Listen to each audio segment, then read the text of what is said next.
ওয়াল্লাযীনা জাহাদু, যারা চেষ্টা করে, ফিনা আই ফিদ্দীন আই ফিল ইসলাম, লানাহদিয়ান্নাহুম সুবুলানা, আল্লাহকে পাওয়ার জন্য যত রাস্তা আছে আল্লাহ বান্দার সামনে সবগুলা রাস্তা সহজ করে দেয়। চাইতে হবে কার কাছে? আল্লাহর কাছে। আপনারা শুধু আমার দিকে তাকাবেন, এত বড় বড় মাইক্রোফোন দেওয়া যাবে না, রাখো। তোমাদেরকে সবসময় বলছি ছোট মাইক্রোফোন আনবা, তোমরা একটা 5 কেজি করে লইয়া পড়ো না, কোথায় মাইক্রোফোন আনো। আমিন কর, এই কুয়া যেন না দেয় মাইক। তুমি কাম লাগলে আওয়াজ কমো, বারবার কইতে ভাল লাগে না।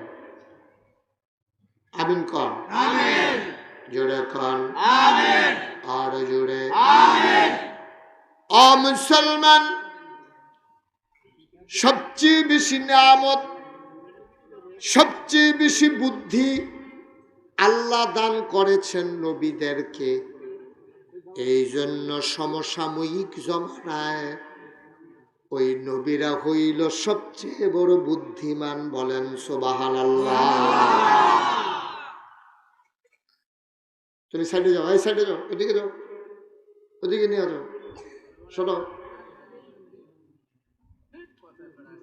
এক সাইডে যাও। মাঝিতে এসে দাঁড়ায় রইছো, মানুষ দেখি না আমি, মানুষ আমার দেখে না। এক সাইডে থেকে ফিট করো, আমিন কর, যেটা কন। নবীদের বুদ্ধি হলো সবচাইতে বেশি। সুবহানাল্লাহ বলবেন না? আমাদের নবীর বুদ্ধি কম না বেশি? সাংঘাতিক বুদ্ধি ছিল নবীর। বুদ্ধির লগে বুদ্ধিমান বেড়ায় যত্রা খাইয়ালিস, উঠটাইতে পারছে না। তৎকালীন জমানা নবী যখন দুনিয়াতে আসছেন তখন বুদ্ধির খেলা ছিল, বুদ্ধিমান লোক ছিল। ওই জমানায় যারা কবিতা লেখছে, এখনের বড় বড় ভাষাবিদরা পর্যন্ত এখনো ১,৫০০ বছর পরে আইও এই কবিতা লইয়া গবেষণা করতে আছে। তাহলে তারা কি বেহতার আছে? অনেক চালাক আছে। তো বুদ্ধিমান মানুষ আল্লাহ চিনে নাই, নবী চিনে নাই। আবু জাহেল, যার নাম ছিল আবুল হকাম, বুদ্ধির বাপ, লাভবু কি? বুদ্ধিটা আসল কামও লাগাইতে পারছে না। আল্লাহ চিনছে না, নবী চিনছে না।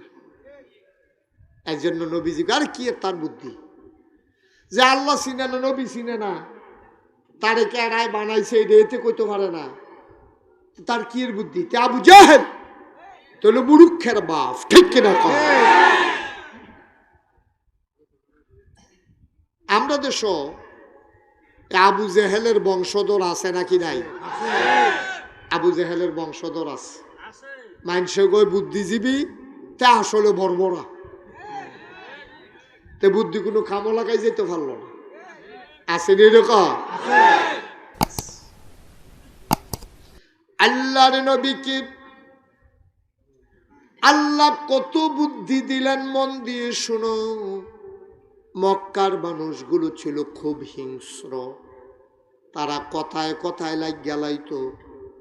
এমন কোনো বিষয় নাই যেটা লইয়া তারা ঝগড়া লাগে নাই। 2 বেড়ায় উডেরে পানি খাওয়াইব, দুজনে দিছে দৌড়। এক বেড়ায় কয় আমি আগে আইছি, আর এক বেড়ায় কয় তুই দি পরে আইলি। কেড়ায় আগে আইছে এটা লইয়া কাজ্জা লাগিয়া 40 বছর। নাউজুবিল্লাহ। কয় বছর? কেড়ায় উডেরে আগে পানি খাওয়াইব, এটা একটা বিষয় হইল? একজনে খাওয়াইলে তো সারে, কিন্তু কেড়ায় আগে খাওয়াইবে এটা লইয়া কাজ্জা লাগিয়া 40 বছর। কয় বছর? 40 বছর তারা ঝগড়া করছে। নাউজুবিল্লাহ কইতেন না?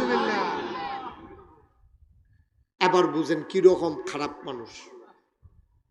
উডের দড়ি একটা ফইডা রইছে, সভাপতি কয়টা আমার, কেশিয়ারে কয় আমার, লাগিয়া লাইছে 2 তারা। উত্তর পাড়া দক্ষিণ পাড়ায় তারা লাগিয়া নবী যে আইয়া দেহে এই ঝগড়া এখনো চলতে আছে।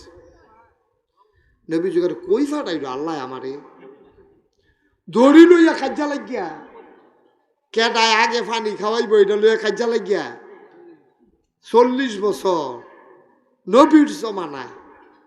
এই নবী যখন মোটামুটি বুঝ গিয়া রইছে এই টাইমে বন্যা হইছে। কি হইছে? কথা কইেন কি হইছে? বন্যা হইছে। পরে আপনার কাবাগরের ওয়ালগুলা ছিল সুনসুরকি দিয়া বানাই না, পানির ঠেলায় কাবাগরের ওয়াল মোয়াল বেড়াইয়া বাবাই লইয়া গেছে না। হাজরে আসওয়াদ যে ফাতরটা এটা ফইরা রইছে, সকলে মিললে বুদ্ধি কইরা ফাতরটারে নিয়া এক বাইত রাখছে। কাবাগরটা বানাই সারলে আমরা ফাতরটা নিয়ে আবার লাগাই। এই কথার উপরে কথাবার্তা ফাইনাল কাবাগর বানানো হইছে।